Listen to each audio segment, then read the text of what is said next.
பழங்குடிகள் நாளையொட்டி எழுத்தாளர் கோ. நடராசன் அவர்கள். வணக்கம் நேயர்களே.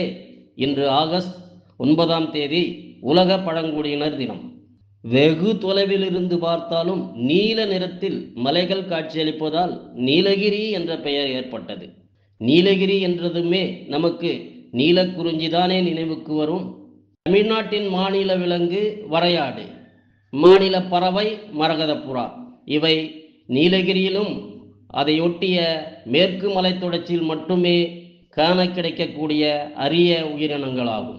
நீலகிரியில் பல்வேறு பழங்குடியினர்கள் வாழ்ந்தாலும் கூட அவர்களில் தனித்துவமானவர்கள் படகர்கள். மலைபடுகடாம் என்ற சங்க இலக்கியம் விருந்து ஓம்புவதில் இவர்களுக்கு ஈடு இணையற்றவர்கள் யாரும் இல்லை என்று குறிப்பிடுகிறது. படகர்கள் வாழும் சிற்றூர்கள் ஹட்டி என்றும் அழைக்கப்படும். அவர்கள் தங்கள் வீடுகளை ஒன்றோடு ஒன்று சேர்த்து நீண்ட தெருவாக இடைவெளி இல்லாமல் கட்டியிருப்பார்கள். ஊரில் நல்லது கெட்டது எது நடந்தாலும் சேர்ந்து சமைத்து வெளியூரிலிருந்து வரும் விருந்தாளிகளுக்கும் உணவிடுவது அவர்களது வழக்கம். வெள்ளை நிற ஆடைகளே அவர்கள் விரும்பி அணிவது. ஆண்கள் வேட்டி கட்டுவார்கள், தலைப்பாகை அணிவார்கள். அவர்கள் போர்த்தி கொள்ளும் மேலாடையின் பெயர் துப்பட்டி. பெண்கள் வெள்ளை நிறத்தில் சேலை அணிந்து தலைக்கு வெள்ளை நிறத்தில் முக்காடு அணிந்து காட்சியளிப்பார்கள். இவர்களின் தாய் தெய்வம் ஹெத்தையம்மன், ஆண் தெய்வமாக ஹிரியோடையா என்ற தெய்வத்தையும் வணங்குகிறார்கள். இவர்களின் அடிக்கு சென்று பார்த்தால் சிவன், முருகன், மாரியம்மன் போன்ற தெய்வங்களுக்கு ஆலயங்களும் வழிபாடுகளும் நடைபெறுவதை காணலாம். தீமிதித்தல் வழிபாடும் உண்டு.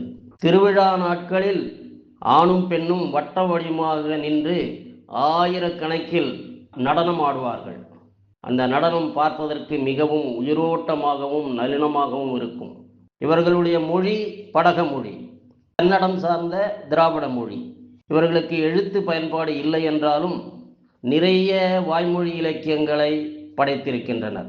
நிகழ்காலத்தில் இவர்களுடைய பாடல்கள் ஆயிரக்கணக்கில் யூடியூபில் கொட்டி கிடக்கின்றன. இவர்கள் அடிப்படையில் உழுகுடி மக்கள். ஆங்கிலேயர் வருகைக்கு முன் சாமை, ராகி, கோதுமை போன்றவற்றை பயிரிட்டனர். தற்பொழுது உருளைக்கிழங்கு, கேரட், பீன்ஸ் போன்ற மேற்கத்திய காய்கறிகளை உற்பத்தி செய்வதில் வல்லவர்களாக இருக்கின்றனர். தேயிலையும் பயிரிட்டு வருகின்றனர்.